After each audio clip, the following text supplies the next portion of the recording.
All right, so welcome back. Today, since it's starting to be just about fall, we're going to be making a chicken pot pie. So the first thing we're gonna do is we're gonna set our oven to 425.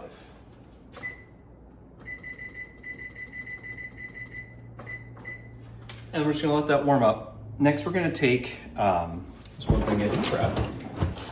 We're going to take a bunch of veggies and we're going to boil them. These are gonna be part of the chicken pot pie base. So we're going to take a half cup of diced celery, put that in there, 1 cup of peeled cut carrots, about 1.5 cups to 2 cups of baby potatoes. Mine are Yukon Gold and little baby red potatoes. And we're also going to take a cup of frozen peas. Now, you don't have to be frozen peas. The reason we're using frozen peas is because I only use them a cup at a time. In this way, I don't have to have like an open can of peas somewhere. I just have, you know, let's see what full cups are gonna make. I just have some peas laying around from the freezer. So from there, we're just going to cover those in water and we're gonna set that to boil. You wanna make sure you cover them entirely because you don't want the water to boil out and there not to be enough. And you're just gonna cook this until basically the potatoes are done, and then we're gonna add it to our pie. So we're gonna set that on the stove. And set that to boil on high until they're done. Now the time that they're gonna be done is gonna be different for everything. It's gonna be different for your different types of potatoes, whatever you're using. And then next we're gonna come back with some chicken and we're gonna start that next step in the process. Yeah, I had to shift the perspective a little bit there. So now we have a little bit over 1 pound of chicken cut up into cubes here. We're gonna heavily season this with some cracked pepper, some garlic salt, granulated onion, parsley flakes, it's a lot of onion, oregano and basil. Basically Italian seasonings, and there's gonna be some thyme in there as well.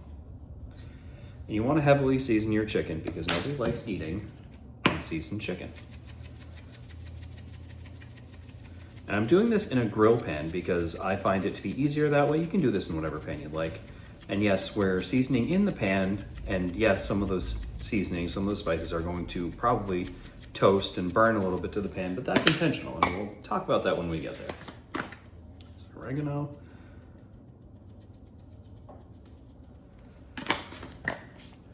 Basil. Now, if you wanted this to be a little bit spicy or wanted to have a little bit of bite to it, you can throw red pepper flakes in there. I have done that accidentally before, just absentmindedly did that and was like, oh crap. And it's not that bad. It's not the flavor profile I'm looking for. And this is just some thyme going in there. So there's always thyme. Now, you're gonna cook this on like a medium-high heat. You're gonna wait until the chicken sears before you flip it back over. And then you're going to deglaze with some white cooking wine. And we're going to switch to when we're ready to do that. All right, now while your chicken and your veggies are cooking, we're gonna take a 9-inch pie plate here.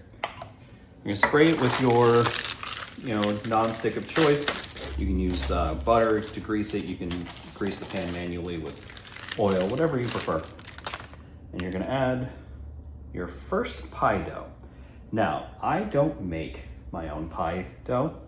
I have, and I can tell you the quality difference between the store-bought pie dough and the one that I made wasn't good enough to do it again. So we're just gonna throw pie shell right here in this 9-inch pie plate. Just gonna get that all in there, and we're just gonna have this ready for when the veggies and the chicken are done, because then they're gonna sit in here. Because we are not going to blind bake this shell. We're gonna put the hot veggies and the hot chicken in here, and it's gonna blind bake it a little bit before we seal it up and put it in the oven. And there we go with that. Random kitchen tip of the day: if you're boiling something and it boils over, throw a wooden spoon over the top of it. It'll stop boiling over. Just thought that'd be a fun tip. All right, the chicken is mostly done, and you may or may not be able to see it, but there's some toasted burnt spices to the pan. And this is where we're gonna add the cooking wine to deglaze the pan and lift those spices up off. It's gonna give a nice depth of flavor to that chicken. Now for something like this, a lot of people will use leftover chicken, they'll use leftover turkey at Thanksgiving, or like a rotisserie chicken, and that's perfectly fine. This is just making the whole thing. You decided one day you wanted to have chicken pot pie and you went to the store and starting from scratch. It takes a while. This is a good hour and a half cook, because after we do all this, it still has to cook in the oven. Obviously, my tip about boiling over, it doesn't work if you've overfilled your pan or your pot there. So we're just going to switch this around and make sure all that alcohol cooks off. Cook the chicken with all those toasty spices. Wait for that to brown, and we'll take everything off and throw it in the pie crust. All right, our chicken's done. Our veggies are just about there, so we're just going to take this off the heat. Put it off to the side. It's still blazing hot, so while we are going to be putting it into that pie crust like I mentioned before, we're going to wait a little bit. Like I said, we're doing this, I used to have a bigger sauce pot that I would use for this, got rid of it to move. Clearly that was a poor choice, but we're doing this just until the potatoes are cooked, because nobody wants raw potatoes. The best way to check is to apply a little bit of pressure. See, like that took quite a bit of doing, so those potatoes are not anywhere close to ready. So we're going to leave that going for a little bit, and we'll check back later. All right, just tested the potato. We're nice and done, so we're going to take this off. Unfortunately, my kitchen smells like burned starch, but hey, you do what you got to do. You're going to drain this out. You're not going to keep any of that water. Now, the other thing is, you are going to use this pot again for the actual pot pie base. So we want to set that aside, and we want to make sure that we have it accessible for when we make the pot pie base. Shake out all the excess water in here, so you don't want it to be a watery pie. Grab our pie shell. We're just going to dump those veggies right in, nice and hot. So like I said, this is basically how we're blind baking the pie shell. I'm not 100% certain that's exactly true, but it's always seemed to work out for me, so that's what we do. I'm going to spread those out, because there's just a lump of peas on one side and a lump of carrots on the other. I want it to be nice and even. And we're going to add our chicken. Now, it should be about a pound of chicken. This ended up being a little bit more, so I'm probably not going to add all of it. I'm probably going to keep some of it to put on a salad or put on a pizza. Because instead of using leftovers and having an extra chicken, I have created extra chicken. Just going to dump that in there. Make sure it's nice and even. Add a couple more pieces. And then the next thing we're going to do is we're going to assemble our pot pie base, which is a little bit more of a process and something that a lot of people are going to be less familiar with, but we'll get through it. See you then.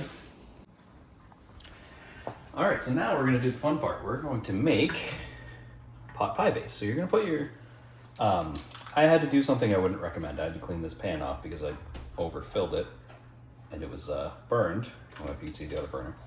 But we're going to take, in the pan that we had the veggies, 1/3 cup of butter, and we're going to melt that over medium heat.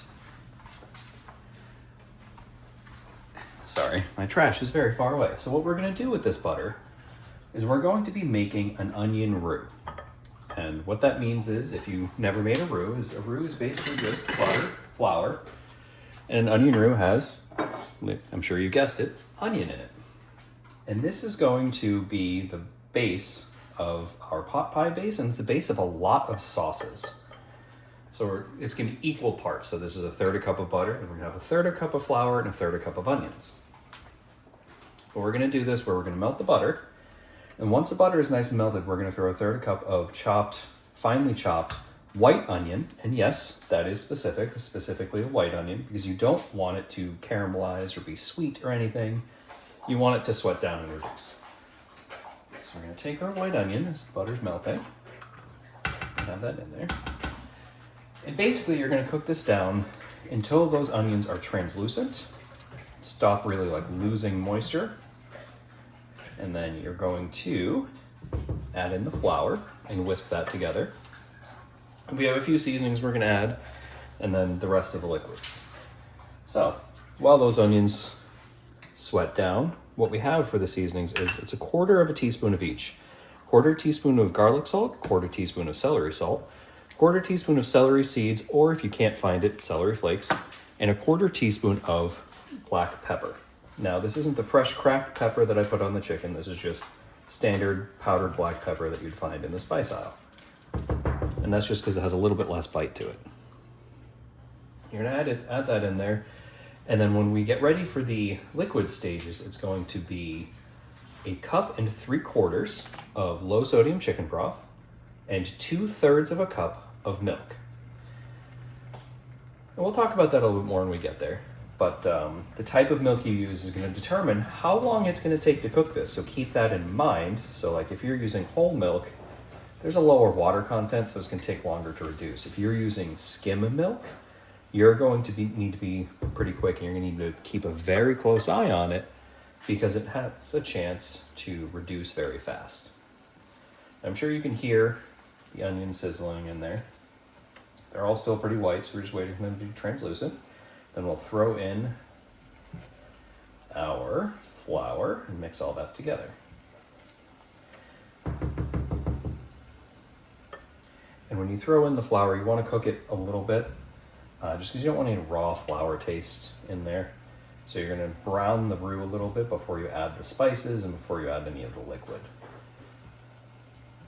Now, for the most part for this video, I've been cutting and moving, because this is a very long cook.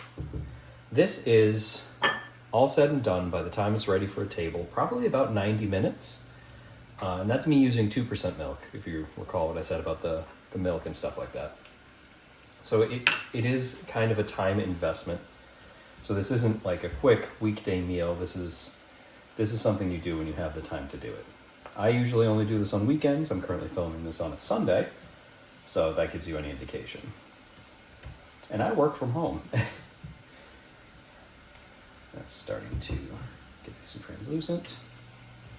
Now, as far as like when you're adding things, depends on how you prefer things. Like if you want your roux to be really, really loose, you want to really sweat those onions down. If you'd like it to be a little bit chunky, you can leave them before they're fully translucent like they are now. We're going to wait just a little bit longer. I don't want to brown the butter or anything, but with the liquid that's being released from the onions, the butter is probably not going to brown or clarify on its own or anything, so we're just going to keep an eye on it. We're almost there.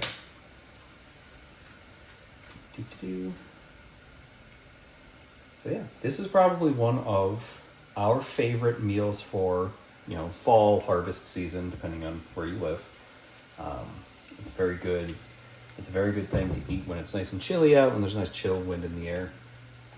I live in the South now, so there is no such thing as cold to me anymore.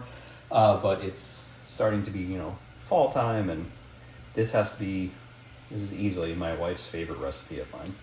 So I have been asked numerous times to share this with people on Facebook, on LinkedIn. So here we are, making it together. All right. Onions are looking pretty clear, so we're going to add in our all-purpose flour. And we're just going to stir that all together until it's all incorporated. Like I said, these are all equal parts. Each part is 1/3 cup. Stir that in. You can still see some raw flour in there. And it's got like almost a scalded cream color to it. I'm just gonna brown it a little bit more than that. Get some off the sides there. Get it nice and thick. And if you do this and it comes out like it's too thin or it's too thick, you can add a little bit of oil if it's too thick. If it's too thin, just add more flour. There we go. Put that in there. We're going to add our spices. And again, so 1/4 cup of everything. Garlic salt, celery seed or flakes, and black pepper. Just want to fully incorporate that. Get everything off this. And now, this is the tricky part. You want to be continuously stirring while you do this. And we're going to be pouring in our chicken stock. This is 1 3/4 cup of chicken stock. Camera shook, that's because Sky is walking into it. There we go. Keep that whisk going. And the reason this is the tricky part is because now I need to do 2/3 cup of milk.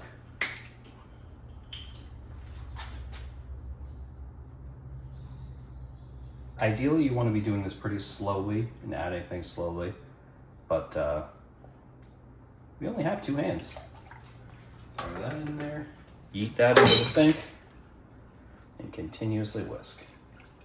You're just going to bring this up to a low boil, and then you're going to reduce the temperature down to low, and you're going to let it simmer until it thickens up, and then you pour it over that chicken and veggie mixture in the pie crust, and then seal it up. So we will be back when it is time to do so.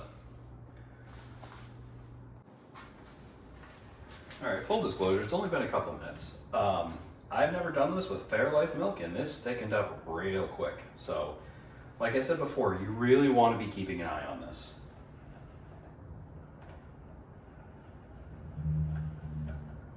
It should be, we're almost there. But you want to keep stirring it. As you can see, I don't even have the camera set up where I want it to because it thickened up on me damn near instantly.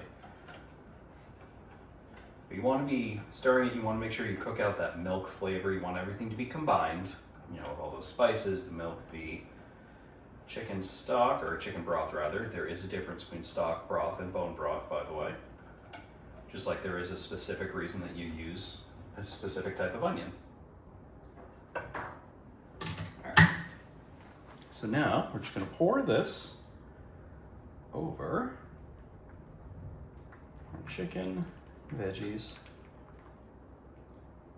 carefully. Probably could have thickened it a little bit more, but it is going to bake in the oven where it is going to actually reduce a little bit more as it steams off.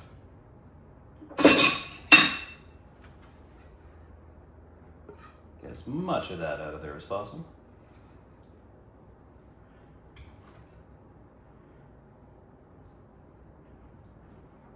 Make sure you spread that out because you don't want any of this chicken or any of the veggies really above this pot pie base because you don't want anything to dry out in the oven.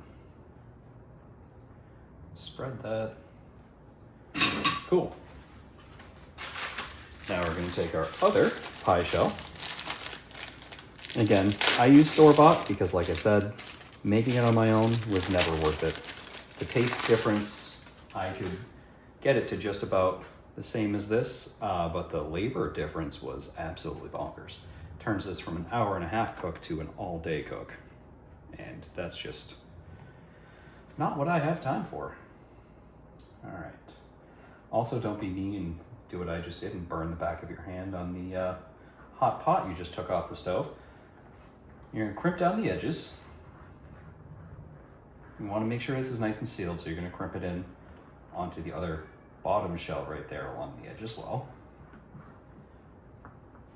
And then, using the knife I used to divide my butter, just wipe that off because it's just butter. And now it's paper towels, so now I'm using a new knife. We're gonna create steam holes so that the pie doesn't explode when it starts to expand from the steam. And yes, that's why pies do that. Now, you're gonna notice I am not adding an egg wash or anything to crisp up the top of the pie. You absolutely can do that. Or you can use a puff pastry like a lot of restaurants do. However, I don't do that for this specific pie. Now, we're going to, and this is probably gonna be noisy, I'm gonna apologize right now. We're going to foil the edges of this, because we're gonna be baking it for quite a bit. And since the edges have nothing under them to cook, they will burn. That being said, there is a company, I don't know who they are because I don't remember at the moment, that makes a silicone guard for the edge of pie plates like this. You can always go with that. But yeah, we're just gonna foil our edges and then we're going to pop it in to our oven at 425. And it's gonna be about 45 minutes and then we'll be ready for dinner. Just another thing real quick while this cooks. Ignore the dishwasher behind me. That pan underneath is to catch drippings because if you let this drip onto the bottom of your oven and it burns, that is a terrible smell. That is all. All right, we're about halfway through the cook on this pot pie, so now we're gonna take the foil off the edges so I can fully crisp. I would not recommend reaching into a hot oven like I've just done. but I'm a bass player, so I don't have feeling in my fingers. So yeah, just gonna put that back in, let it cook till the rest of the way. It'll be done when it starts bubbling, and you'll be able to hear some of that filling sizzling out. All right, pie's out of the oven. Time to cut into it. I say cut, but I use a spoon just because it's pot pie and it's easier. It's gonna be extremely hot when you take this out, but I'm sure the camera is even picking up all that steam, but it is very good and wonderful on a nice chill fall day. And there we have it. Chicken pot pie, made mostly from scratch, just with, store-bought pie crust. And again, if you really wanted to, you could use puff pastry. That's what they do in restaurants. And yeah, hope you guys enjoy.